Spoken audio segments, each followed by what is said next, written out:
Hey everybody, welcome back to my channel. Today, super quick video, something super simple, but something that I think is going to make a huge difference with my Monster-Lite 90-inch tall rack.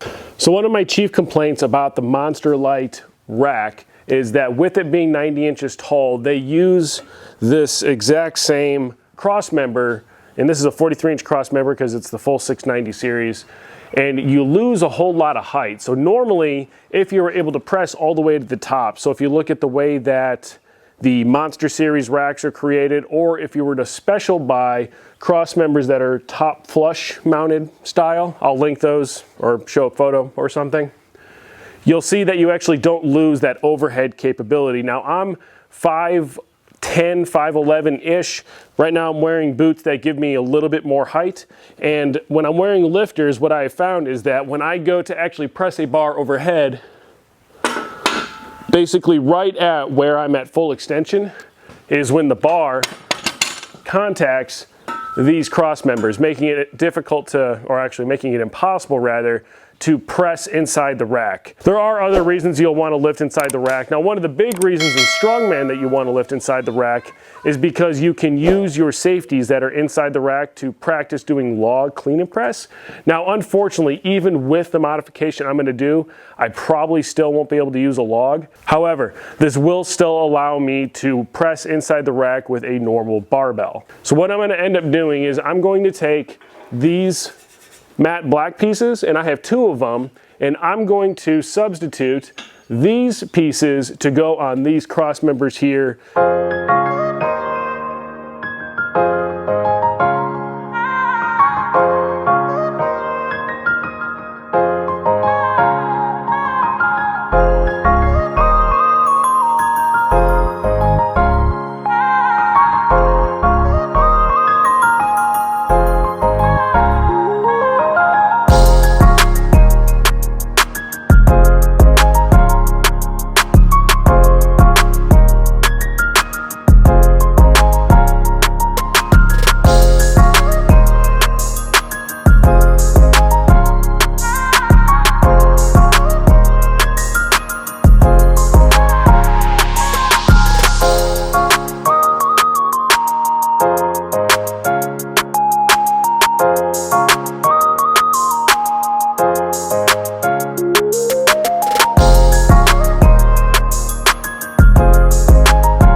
And like almost basically 84 inches to 92 and a half.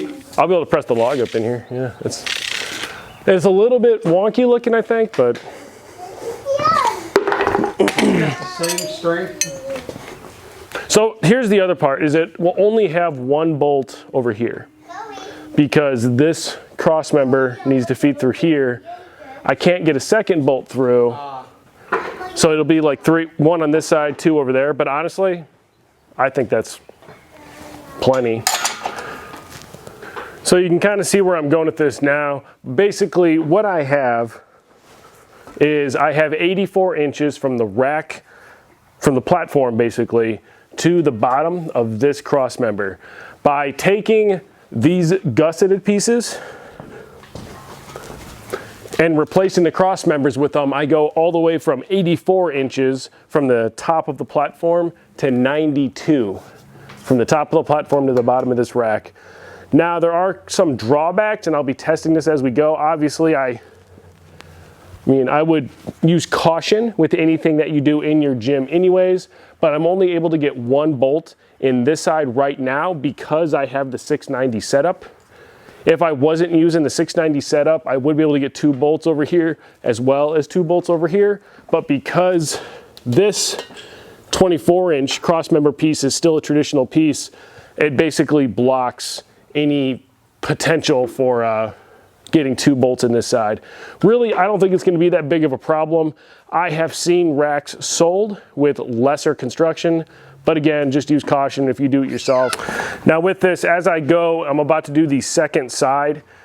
Something that we identified is that basically there's a whole lot of weight on these two uprights. So what I'm going to do is I'm going to be taking my straight pull-up bar and stringing it between these two where that support piece was before I remove this second cross member to move to the other side.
So basically what I'm going to do now is, you can see with just a single pull-up bar in the back, we all know there's not going to be near enough stability in this thing. So what I'm going to do is I'm going to take my X43M pull-up bar, that multi-grip pull-up bar, and I'm going to basically put it right back where it was, right here on the front.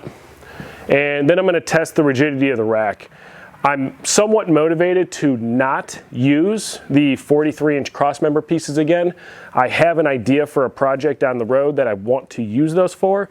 So if I can afford to not put those back on the rack, that would be ideal. So I'm a little bit slow and I just realized this, but one of the unintended consequences of moving this up, again, gaining basically 8 inches of space, is that with the trolley arms, I actually gain quite a bit of vertical movement. This is how high the trolley arm used to go, and now I get an additional 8 inches of space, basically, to move the trolley arm up, which just increases the flexibility in using the trolley arms themselves. So I actually don't hate the level of stability that it seems to have in it. It's not like this gets thrown back and forth. So what I'm gonna do is I'm gonna take the rest of the attachments off of this crossmember piece here, and I'm pretty sure I can log press inside here now. So I'm gonna give it an attempt and see if I can actually press a log inside the rack. Originally, when I had this idea, I was thinking I would just be able to use barbell overhead movements inside the rack. After moving it up, I've gained 8 inches. I'm really curious to see whether or not I can press a full-size 12-inch log inside the rack. What do you guys think? You think it'll go?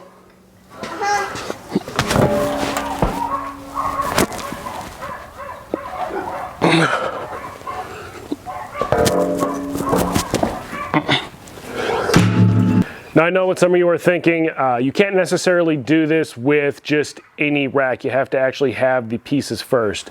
For instance, finding these gusseted pieces here is actually kind of difficult to do. If you go onto roguefitness.com, basically the Monster-Lite 3.0 series has made either these things that just aren't sold anymore, or I can't find them. Really what this video is it's a call to Rogue to, come on, give the Monster-Lite series some love. So you have a top beam style attachment for the Monster series.